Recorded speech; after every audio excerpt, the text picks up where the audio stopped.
আসসালামু আলাইকুম। অবিরাম বাংলার সংবাদে সবাইকে স্বাগত জানাচ্ছি। আমি নাইম ফাথুম মুবিন। শুরুতে বিআরবি কেবলস সংবাদ শিরোনাম। স্বাস্থ্যসেবায় কি পরিবর্তন আনতে চায় বিএনপি, যা জানালেন খন্দকার মোশাররফ হোসেন। আওয়ামী লীগ ক্ষমতায় টিকে থাকার জন্য দেশের স্বার্থ জলাঞ্জলি দিয়েছে ইশরাক। 15 বছরের জঞ্জাল পরিষ্কার করেই হবে আগামীর নির্বাচন, পরোয়ার। নির্বাচন কমিশন ভোটার তালিকা হালনাগাদে ব্যর্থ হয়েছে, থাকছে বিস্তারিত প্রতিবেদনে। স্বাস্থ্যসেবায় কি পরিবর্তন আনতে চায় বিএনপি, যা জানালেন খন্দকার মোশাররফ হোসেন। জনগণের ভোটের দায়িত্ব পেলে যুক্তরাজ্যের এনএইচএস বা জাতীয় সর্বজনীন স্বাস্থ্যসেবার আলোকে সকলের জন্য সর্বোচ্চ সেবা প্রাপ্তিতে প্রয়োজনীয় সকল পদক্ষেপ গ্রহণ করা হবে বলে জানিয়েছেন বিএনপির স্থায়ী কমিটির সদস্য খন্দকার মোশাররফ হোসেন। খন্দকার মোশাররফ হোসেন বলেন, সবার জন্য স্বাস্থ্য এই নীতির ভিত্তিতে উন্নত কল্যাণকামী রাষ্ট্রে বিদ্যমান ব্যবস্থার আলোকে সকলের জন্য বিনামূল্যে স্বাস্থ্যসেবা পাওয়ার অধিকার নিশ্চিত করার লক্ষ্যে পদক্ষেপ গ্রহণ করা হবে। বাংলাদেশে স্বাস্থ্য ব্যবস্থার আলোচনায় প্রায়শই বাংলাদেশ মেডিকেল ও ডেন্টাল কাউন্সিলের অধীনে রেজিস্টার্ড চিকিৎসকদের বিবেচনায় রেখে সকল পরিকল্পনা, নির্দেশনা ও নীতিমালা প্রণীত হয় উল্লেখ করে তিনি বলেন, ফলে দেশে বিদ্যমান প্রচলিত ও ঐক্যবাহী ইউনানি, আয়ুর্বেদিক, হোমিওপ্যাথি ও কবিরাজি চিকিৎসা ব্যবস্থার অস্তিত্ব উপেক্ষিত হয়। ফলে অতীতের প্রচলিত চিকিৎসা ব্যবস্থায় অধিকতর উন্নত, আধুনিকায়ন ও বৈজ্ঞানিক করার লক্ষ্যে প্রয়োজনীয় গবেষণা ও বিবিধ সহায়তা প্রদান সমান গুরুত্ব দেওয়া হবে। বিএনপির স্থায়ী কমিটির এই সদস্য বলেন, বিএনপির স্থায়ী কমিটির সদস্য আরও বলেন, দরিদ্র বিমোচন না হওয়া পর্যন্ত সুবিধাবঞ্চিত হতদরিদ্র জনগোষ্ঠীর জন্য সামাজিক নিরাপত্তা বেষ্টনী আরও সম্প্রসারিত করা হবে। জাতীয় বাজেটে স্বাস্থ্য খাতে বরাদ্দ জিডিপির 5% এর কম হবে না।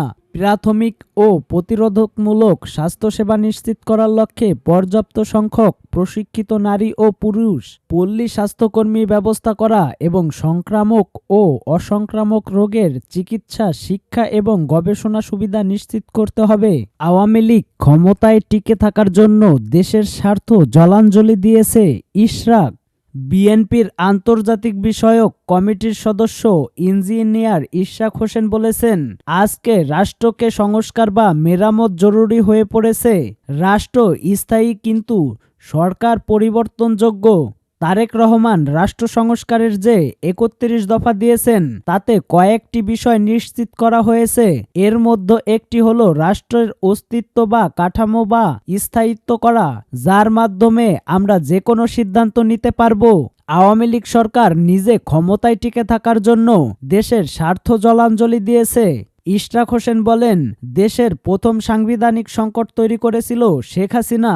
2011 সালে কলমের এক খোঁচায় দেশ থেকে তত্ত্বাবধায়ক সরকার প্রথা বাতিল করেছিল। এরপর থেকে 1.5 দশক ভুয়া ও ডামি নির্বাচন করে দেশবাসীকে ভোটাধিকার থেকে বঞ্চিত করেছিল। 31 দফায় প্রতিটি জাতীয় নির্বাচনে তত্ত্বাবধায়ক সরকারের কথা নিশ্চিত করা হয়েছে। এছাড়া 2 বারের বেশি কেউ ক্ষমতায় থাকতে পারবে না, কারণ এক ব্যক্তি 2 বারের বেশি ক্ষমতায় থাকলে তার ভিতরে ফ্যাসিস্ট বা স্বৈরাচারী ভাব চলে আসে। তিনি বলেন, 31 দফায় সংবিধানের 70 অনুচ্ছেদে পরিবর্তনের কথা বলা হয়েছে। সেখানে সরকার দলীয় সদস্যরা সংসদে ক্ষমতাসীনদের বাইরে ভোট দিতে পারবে না।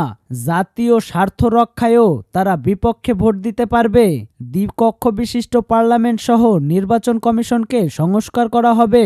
আওয়ামী লীগ যেভাবে ইসিকে দলীয় অঙ্গ সংগঠনের মতো ব্যবহার করেছে তা যেন আর কেউ না করতে পারে। ইভিএম মানে ভোট চুরির মেশিন, তা বাতিল করা হবে। এই মেশিনে ভোট দেয় এক জায়গায়, চলে যায় আরেক জায়গায়। এর ভুক্তভোগী আমি নিজেও ছিলাম। তিনি বলেন, আওয়ামী লীগ গত 16 বছর দেশকে দুর্নীতি স্বর্গরাজ্যে পরিণত করেছিল। 200 টাকার বালিশ 3,500 টাকার পর্দা 30,000 টাকায় কেনা হয়েছে। 10,000 কোটি টাকার কাজ 30,000 কোটি টাকায় করেছে। এভাবে ব্যাপক দুর্নীতি করে দেশের অর্থনীতিকে ফোকলা বানিয়ে ফেলেছে, দেশের অর্থ বিদেশে পাচার করেছে। বিএনপি জনগণের ভোটে ক্ষমতায় আসলে এসব দুর্নীতির বিরুদ্ধে জিরো টলারেন্স করা হবে। হাসিনার সহযোগী সকল মাফিয়া ব্যবসায়ীর শ্বেতপত্র প্রকাশ করা হবে এবং পাচারকৃত অর্থ ফিরিয়ে আনা হবে। 15 বছরের জঞ্জাল পরিষ্কার করেই হবে আগামীর নির্বাচন। পরোয়ার বাংলাদেশ জামায়াতে ইসলামীর সেক্রেটারি জেনারেল সাবেক এমপি অধ্যাপক মিয়া গোলাম পরোয়ার বলেছেন, বাংলাদেশের মানুষ 2014, 18 ও 24-এর মতো নির্বাচন আর দেখতে চায় না। 15 বছরের জঞ্জাল পরিষ্কার করতেই হবে এই আগামী নির্বাচনে। তিনি বলেন, আগামী নির্বাচন হতে হবে 5 আগস্টের চেতনায় উদ্বুদ্ধ হয়ে একটি জাতীয় ঐক্যের নির্বাচন। পুলিশ ও সিভিল প্রশাসন সহ সংশ্লিষ্ট সকল রাষ্ট্রীয় অর্গানগুলো সংস্কার করার পরই এই অবাধ, সুষ্ঠু ও গ্রহণযোগ্য নির্বাচন করতে হবে। নির্বাচনের মধ্য দিয়ে শান্তিপূর্ণ, অর্থনৈতিক, সমৃদ্ধশালী একটি কল্যাণ রাষ্ট্র নিশ্চিত করা হবে বলেও মন্তব্য করেন তিনি। জামায়াতের আমির ডক্টর শফিকুর রহমানের উদ্ধৃতি দিয়ে গোলাম পরোয়ার বলেন, স্বাধীনতার 53 বছরে অনেক শাসন দেখেছি, এখন শুধু জামায়াত ইসলামীকে দেখতে চাই। তাই এবারের স্লোগান হবে, সব দল দেখা শেষ, জামায়াতে ইসলামীর বাংলাদেশ। তিনি একটি কল্যাণ রাষ্ট্র ও ইনসাফপূর্ণ সমাজ গঠনে সকলকে জামায়াতে ইসলামের সঙ্গে সম্পৃক্ত হওয়ার আহ্বান জানান।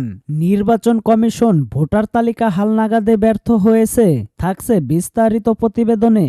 ইসলামী আন্দোলন বাংলাদেশের মহাসচিব অধ্যক্ষ হাফেজ মৌলানা ইউনুস আহমদ বলেছেন, নির্বাচন কমিশন দায়িত্ব নিয়েই ভোটার তালিকা হালনাগাদের যে কার্যক্রম নিয়েছেন তাতে তারা দেশের জনগণকে সম্পৃক্ত করতে ব্যর্থ হয়েছে।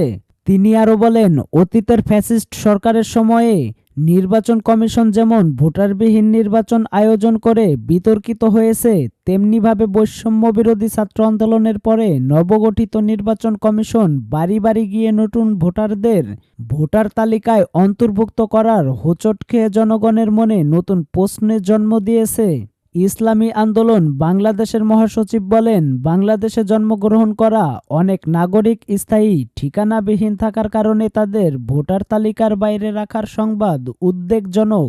যোগ্য একজন নাগরিক কেন ভোটার তালিকায় অন্তর্ভুক্তির বাইরে থাকবে, এর জবাব বর্তমান নির্বাচন কমিশনকে দিতে হবে। যোগ্য প্রত্যেক ব্যক্তিকে ভোটার তালিকায় অন্তর্ভুক্ত নিশ্চিত করা কমিশনের দায়িত্ব।